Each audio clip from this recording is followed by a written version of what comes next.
Yeah, I'm going to be Debbie Downer on this one. I'm just going to tell you why alcohol is not good for you. I know, right? It's one of those things. It's like, okay, I've never ingested alcohol in my life, okay? At least willingly or whatever. I had a friend who thought he was cute by, oh, here, have this to drink. Oh, yeah, I just put sugar in. It's like, duh. I got wine in it. And it's like, that's retarded. Or somebody who was my friend at the time thought he really got one over on me by cooking a chicken with a beer can. I don't know. It's one of those hillbilly things. See, now you can never say that you've never had alcohol before. It's like, I think during the cooking process, the alcohol evaporates anyway, so you just get the flavor of the beer or the whiskey or whatever the fuck it was. I don't care. No, because I've said it either on this channel or I know I've said it over on the main channel, but I don't drink alcohol. I don't do drugs. I don't do any kind of weird stuff like that, because whenever somebody's successful life is written down, okay, the phrase, everything started to turn around when I started drinking, never appears anywhere, okay? So this one goes out as a shout out to some of those wine moms that are out there. No amount of alcohol consumption is good for the heart. Yep.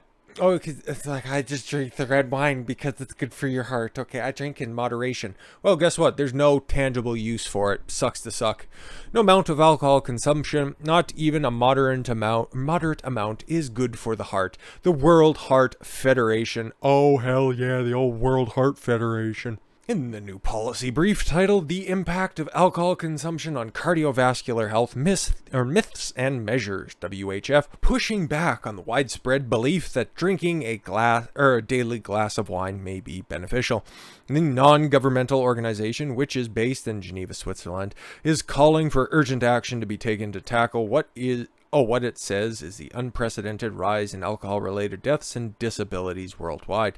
In 2019, there were more than 2.4 million deaths as a result of alcohol, WHF said, which accounts for 4.3% of all deaths globally and 12.6% of deaths in men aged 15 to 49 in the same year.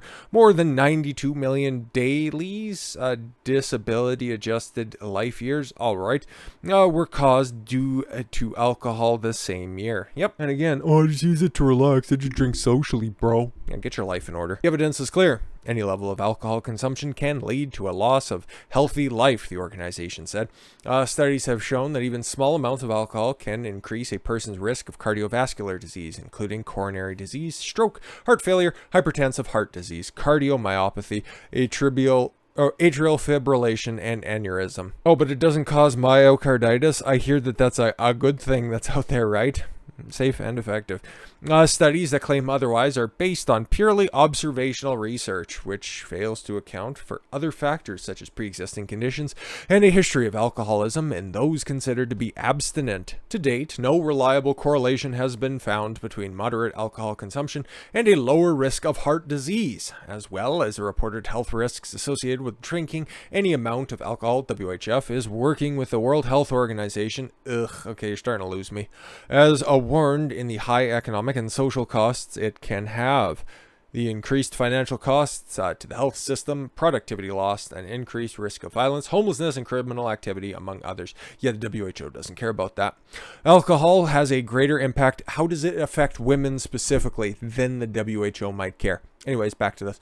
Alcohol has a greater impact on people from low socioeconomic backgrounds. Again, WHO doesn't care. They'd be fine with them killed off because they're just all about world population control and all that kind of other stuff. But another topic for probably another channel. Who are more likely to experience its adverse effects compared to people from higher socioeconomic backgrounds because they can mask it for longer, even when consuming similar or lower amounts, the organization said. Beyond the direct consequences on the health of the drinker, the use of alcohol is responsible for a significant societal impact and is linked to motor vehicle accidents, injuries, familial discord, and burden on the country's criminal justice system, among other negative outcomes, WHF said.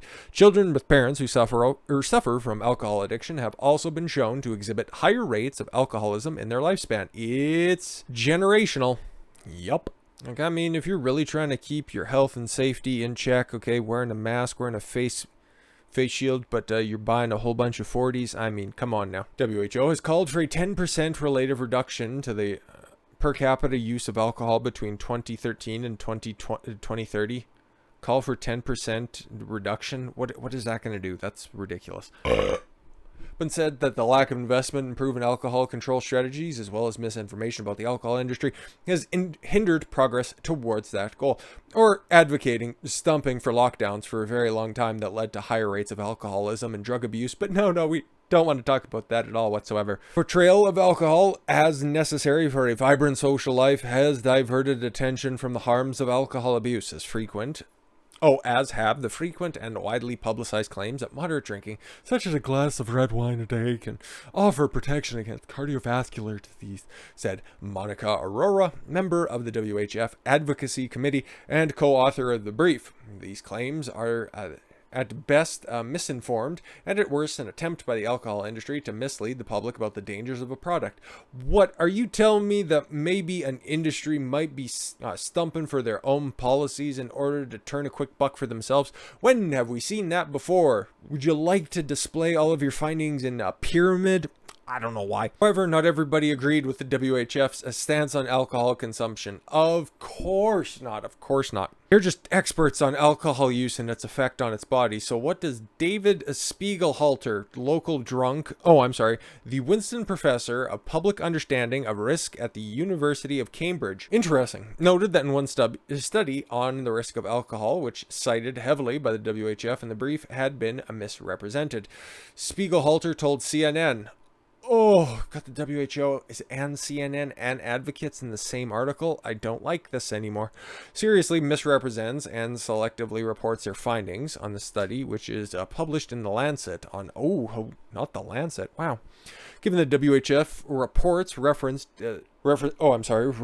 this paper, it is really odd that their conclusion is that no amount of alcohol is good for the heart. Manuela Gacado, a professor at the University of Washington's Institute for Health Metrics and Evaluation, told CNN. So you're not even talking about the guy who wrote the paper. You're just saying, it's different because it is, and I'm on CNN. I'm so happy to be here. Thanks, Wolf. There are specific studies that support their headline, but based on my work in the global burden of disease study. I've studied other things, though, and my studies are different. Pulls together all the available evidence to date, and you're saying that theirs doesn't? Okay, the claim by the WHF is not supported by the scientific evidence currently available. So their experts are different, okay? And they follow the science, right? Obviously, can you cite your sources? No, my studies are different. Meanwhile, the American Heart Association says that moderation is key. Cool. How much more money are you going to misappropriate? How much money from your donations actually go to the causes you purport to help out? Is it still somewhere around 40%? Whatever.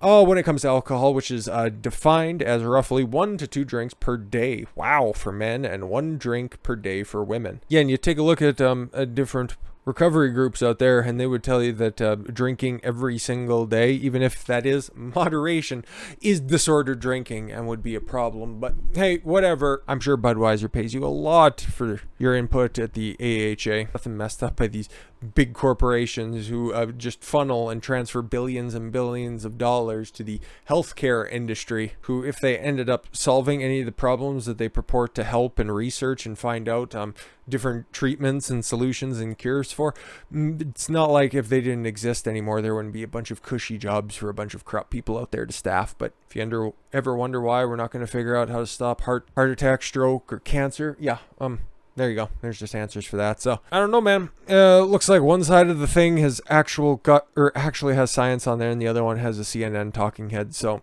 I don't know about you, but I think I'm gonna go with the person who is an expert on the subject, not like a television expert, but like an expert.